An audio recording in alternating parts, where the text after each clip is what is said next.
So apologies, folks. I'm a poor substitute for Richard, but I shall do my best. And don't worry, the reason he's not here today is not because the HSE has been ransomwared again. It's so as you know, Richard is the acting director of the National Cybersecurity Centre here, and he and his team have done stellar work. I don't know, are any of the NCSE guys here today? I'll show a few registered, but I think anybody, yeah, stand up, guys.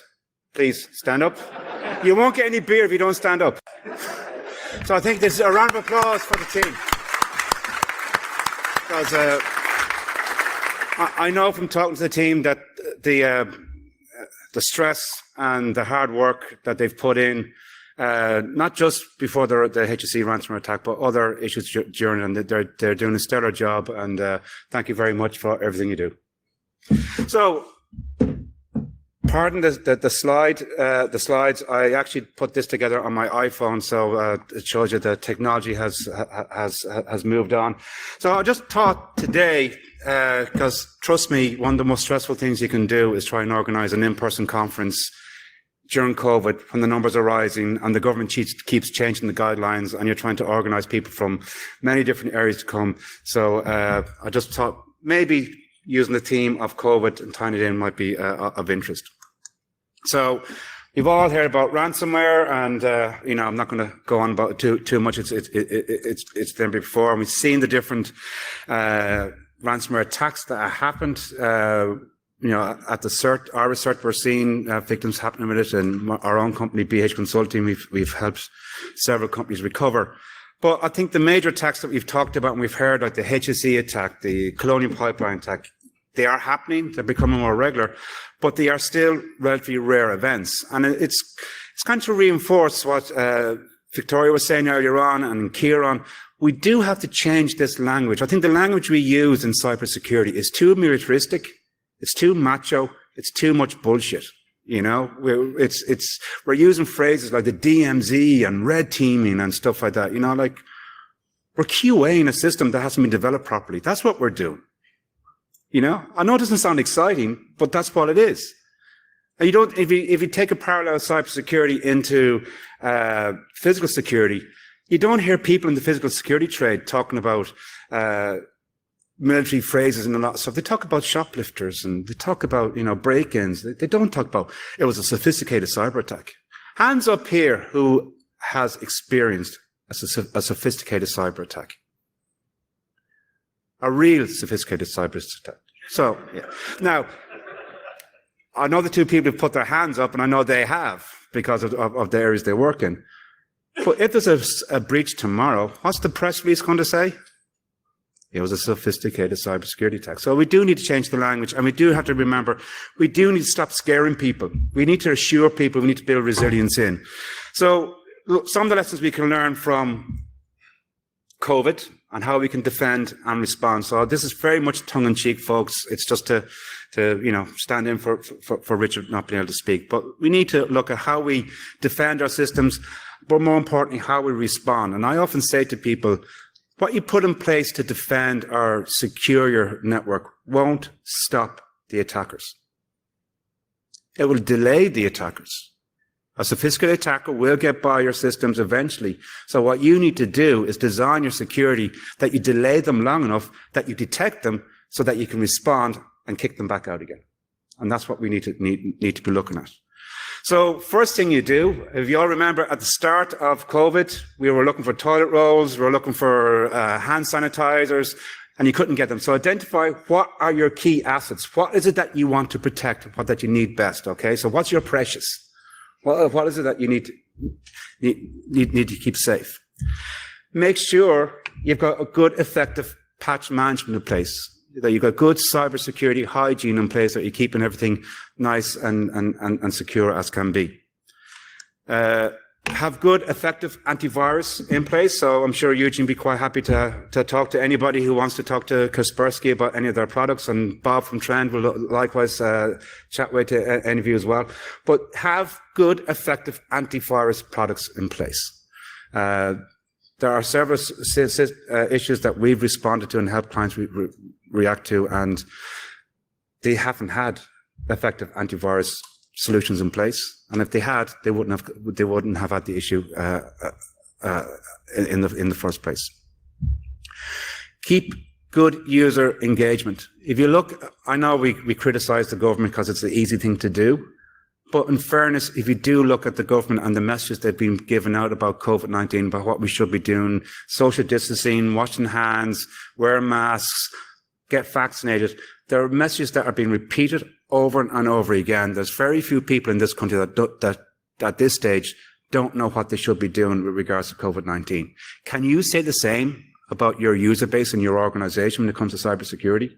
Does everybody in your organization know how to act in a secure manner and in a secure way? So a good, effective communication, again, using simple language, not to scare the users and keep them going. And if you do have a breach, have very good, effective communication as well. So if you look at coming back to the HSE ransomware attack, that's what triggered Thursday night or something, wasn't it? Was it Thursday night? 7 o'clock Friday morning, Paul Reid, the CEO of the HSE, was on Morning Ireland explaining exactly what was going on. We all knew what was happening to the attack. We knew what the impact was, and we knew what was going to happen. And we knew the government wasn't going to pay the ransom. It was very clear communications. There's a similar ransomware attack currently happening in Newfoundland and Labrador in Canada. And all their government is doing, we've had a cyber attack and we're investigating it.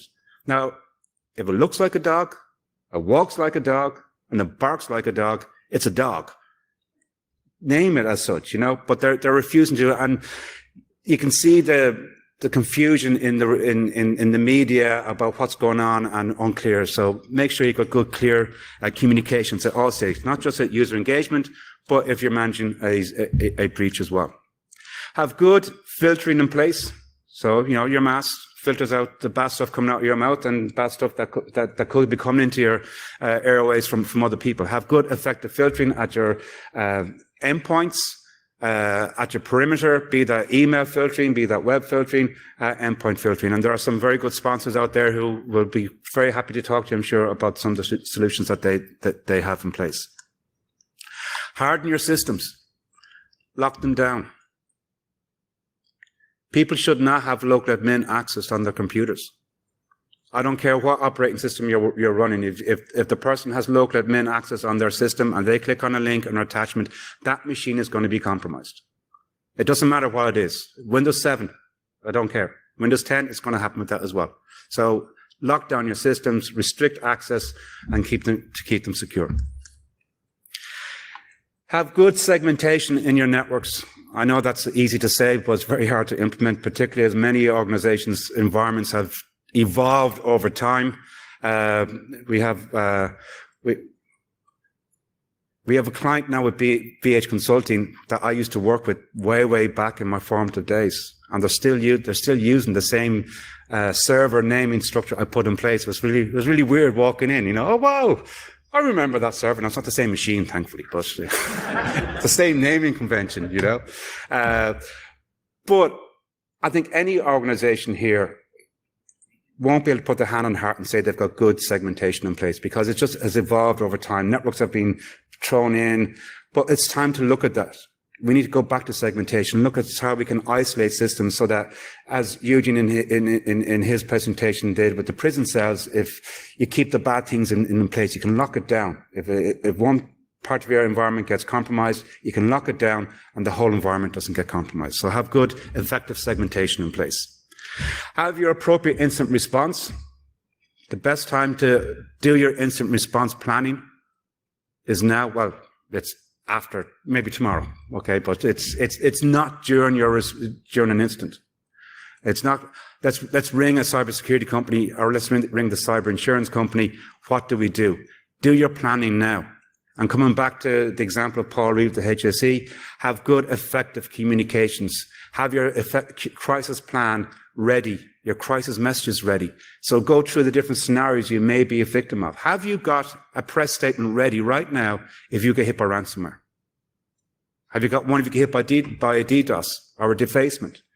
Because what you don't want to happen then is, in the middle of an attack, if somebody writing the statement, it has to go to PR to be reviewed. Now it also has to go to legal. In the meantime, you've got reporters and people and stakeholders ringing up saying, what's going on? So have your crisis communications plans up and ready. Have your instant response plans ready. Have the people who are part of that team trained and know what they're going to do and have the tools they want. And do regular exercises to make sure it works. Try and figure out if you have a breach at 8 o'clock on a Friday morning during the school term, are the key people on your team available, or are they in the middle of the school run? Or is it 10 o'clock on a Friday night? Are they in the pub somewhere? Well, probably not anymore, but then definitely won't be after midnight. But are they available, are they available at those different times? Because you know what? The hackers don't care what time they get into your system. And they will try and they work their own timelines as well. As Eugene said, some of them are Chinese speaking. So guess what? While we're asleep, China's awake. So you could get a phone call at 2 o'clock in the morning saying you got a breach. Can you get your team together to respond at that stage? Look at ways you can detect anomalies and look at indicators of compromise in your environment. Is there anything happening in your environment that is unusual or that could indicate you've been compromised? Is it unusual network traffic? Is somebody logging in from China at 2 o'clock in the morning on a Sunday night when they should be logging in from Dublin? So where are there any unusual patterns like that? You will get great threat feeds from many of the vendors. There's lots of good open source threat feeds. If you're looking for one, a lot of the search we use it is called NISP, N-I-S-P. It's open source, it's free. I know the NCSE use it. Many search use it. You get lots of threat intelligence in that you can then use to feed into your SIEM or your defenses to identify if there's any compromise in your network as it is. So do be looking for anomalies or unusual behaviors. Manage your network traffic. Make sure traffic is going where it should be going. Hands up, how many of you monitor your DNS logs? It's funny, one of the people who got hit by a sophisticated attack also monitors the DNS logs. I wonder, is there a connection? But anyway, your DNS logs will tell you exactly what your network is doing, where it's communicating and what's happening. Is there an FTP traffic going to a server in Kazakhstan somewhere? And if there is, should it be going there?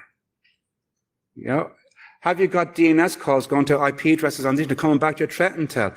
If you've got threat intel knowing there's bad IP addresses out on the internet, have you checked your DNS logs to see if you any devices communicating with those bad IP addresses? Your DNS logs can provide you with a huge amount of great intel and insight into how your network is working and behaving and if it's been compromised. So look at ways of managing your network traffic to keep it secure. When you do get hit, look at ways to isolate our vulnerable or infected systems. See how you can, how can you keep, coming back to the segmentation, do you unplug the device? Do you turn it off? Can you cut off part of the network? Because it's going to take a while to, you need to make sure you don't infect the rest of your environment or rest of your systems at all. So it's important that you have ways of isolating those environments when they do happen. Sorry, there's something went through my mind there when I was going through that. This is great, when you don't prepare for your talk, you've got great ideas and you go, oh, shoot, I forgot that, but anyway, sorry, excuse me. So look at ways you can isolate your vulnerable or infected systems. And that could be virtually, it could be physically, whatever way it may be. Make sure, and it all comes back to, again, what Kieran was talking about and Victoria, what resilience have you got in place? If you get hit by a ransomware attack tomorrow, can your organization stay in business? Can it keep operating? You look at the HSE, they had to go back to pen and paper. And there was a huge amount of work and stress on the medical environment put on that. Norsk Hydro, a Norwegian aluminium smelting plant, got hit by ransomware. And actually, they are a great example of how to do instant response properly. Do Google it. They had regular press conferences. They had them up on YouTube. And they talked through exactly how they responded to the ransomware attack. Now, I didn't know until I read about Norsk Hydro that if you've got an aluminium smelting plant, you can never turn that plant off. Because if you turn it off, the aluminium hardens and your whole plant is useless. You may as well just throw it out. So their contingency was get in the retired guys and take down the old paper-based instructions on how to keep the plant going. Do you have that in place? So do you have systems in place, et cetera, to communicate with people? So have your business resilience, your instant response, and your business continuity in place. I would suggest talk to your business continuity people and bring cybersecurity scenarios into them as part of their BCP planning. And of course, when the patches are available, apply them. This week was kind of an strange week for me because obviously I do have a son who will be deemed to be very vulnerable. So we're very cautious about how we've been behaving with COVID. So I've been actually waiting, when's the booster coming? When's the booster coming? And then it's announced, boosters available for those over 50. And I'm going, yes, over 50. Oh shit, I'm over 50. But when it's available, take it, The patches are available, apply them when they are. And then looks at ways, how do you get your business back in line again? So you've been hit by the attack or you've been hit by the incident, you've recovered your systems. How do you get back to business restoration? And I was going to use the phrase a key thing, but it's kind of wrong to use. But a message I've been trying to strongly give out over the past few months, and particularly maybe on the back of the HSE attack, they took the right stance, in my view, of not paying the ransom. Now, they did get the key at the end of the day, but the key is not some magic pixie dust that you can wave over your compromised systems and have them back up and running with the very next day. You still have to manually go and check every individual system to verify it is not compromised, because the last thing you want to do is recover from your ransomware attack, turn your computer back on again, not address any of the vulnerabilities or check for any compromise on the device, and whammo, you're hit again. So just because you get the ransomware key is no guarantee you're going to recover your systems in a quick, efficient way. It can take longer. Colonial Pipeline paid $4.4 million for the recovery key from the attackers. They end up using their own backups anyway because the ransomware key was badly written. Some of these, these keys, it's not exactly as if you've got a UAT environment you can test them on to make sure they work for each individual customer. So you've got no guarantee they're going to work from these criminals. And anyway, you're dealing with criminals. How much do you trust a criminal? So you get rebuild, get to rebuild. So do look at it. And even with the HSE, there is still a percentage of their environment 6 months after the attack that have not been recovered yet because it's very time consuming and takes a lot of work. So with that, that's my quick talk through of lessons we can apply to cybersecurity from COVID-19. How are we doing for time, Tom? 10 minutes left. If anybody's any questions, I'm quite happy to take them. Not really a question, but a comment. When you were talking about patching and everything, I'd add check, double check, and triple check. Just because machines are being patched doesn't mean they're actually patched, or you're not patching everything. So you need to have in place some kind of compliance dashboard, or some kind of tracking dashboard, or some kind of way to double check that you're actually doing it. For example, if you're using Duo or Okta and things like that, you can actually check when a machine is logging in that it's actually patched and it has the right patches in place, or ban it from being logging in. So you need to keep that in mind as well. Not just do the actions, you need to check that the actions are done. Yeah. Yep. Similar one to do with AV. So your AV dashboard tells you you're 100% compliant, but is it on 100% of your inputs? Yes, that's a very good point. Yeah. Really does catch people out because a lot of people don't have good assets and databases and can't do that currently. So just for the video and those who probably didn't hear Sinead, it's to say that there are people, your antivirus dashboard might show that you've got 100% compliance and 100% up to date. But have you got 100% of your devices with antivirus software on them? So yeah, we're 100% covered, but only on the devices that have the antivirus software installed. So there could be other devices there. Yeah. Sorry. Yeah. Hi, Brian. In the last little while, quite a few businesses in Ireland have most of the work for post-prison. As you know, like I'm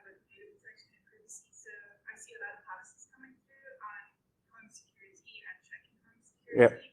Like, nobody's really talking about the impact of, that kind of intrusion into the health space by the business, but also the overhead of businesses on ensuring that those permanent networks are adequate for the panels program. How are we going to make this work going forward? Because there's critical considerations plus the cost to business. Yeah. So just to if I can summarize the point is that with COVID-19, lots of people are now working from home.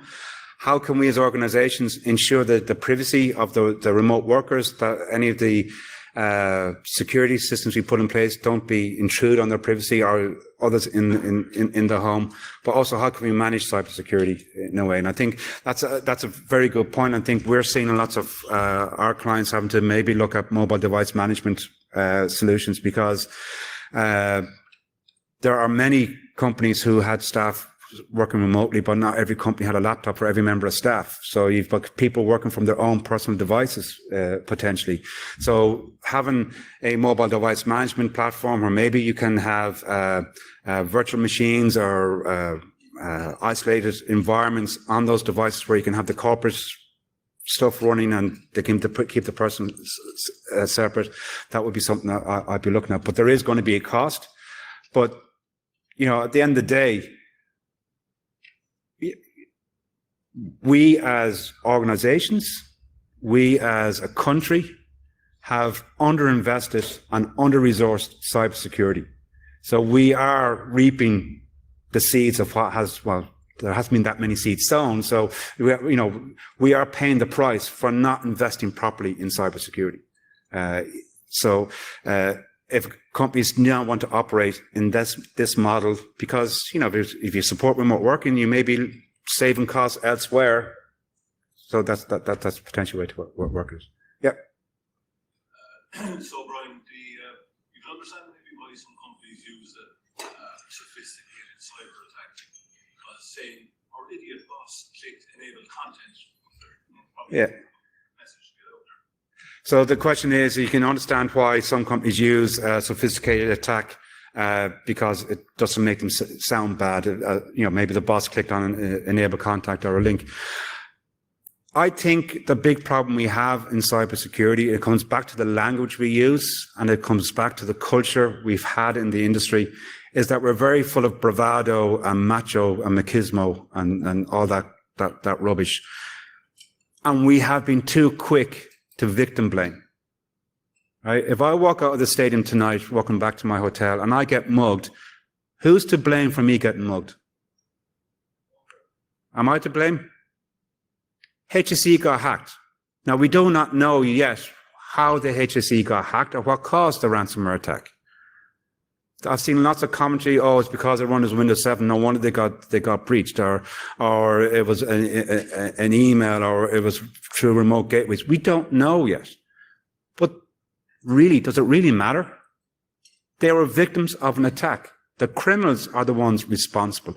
And that's where we need to focus our stuff. And until we start doing that, we are going to have this language being used by companies as a get-out clause to sort of like, don't blame us, it wasn't our fault, it was a sophisticated attack. I'm probably going to use a bad analogy here, but I'm actually trying to think bank robberies. I've never heard, bank robberies in the real world. I've never heard the news going, it was a sophisticated bank robber. It's a bank, they don't talk about sophisticated crime very often in the real world. Why are we doing it in cybersecurity? Because it sells products, product marketing. No, it sells fear.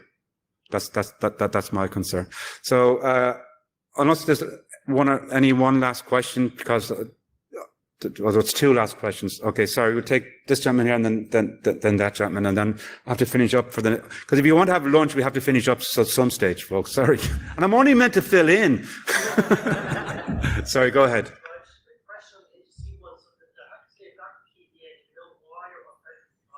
No, we don't. And anybody telling you they know why is just speculating. I've been asked why, and all I speculate is because, in my opinion, and I'm basing this on no fact or any other knowledge, in my opinion, when you hack and hold a company to ransom, you're dealing with the directors of a company, and it's a business transaction.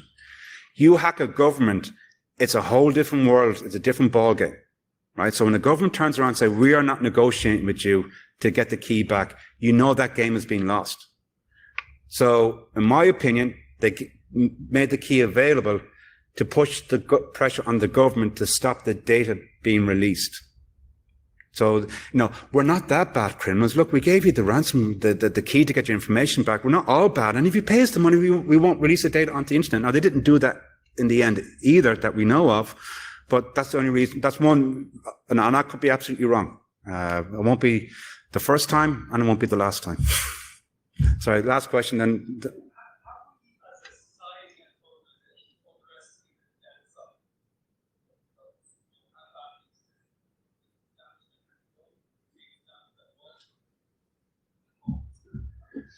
Yeah, it's a good question. So have we as a society and business underestimated the downside of cyber attacks and the impact they could have on us? I think we actually, we have, because, and I think the problem we have is that IT as an industry is only 40, 50 years old.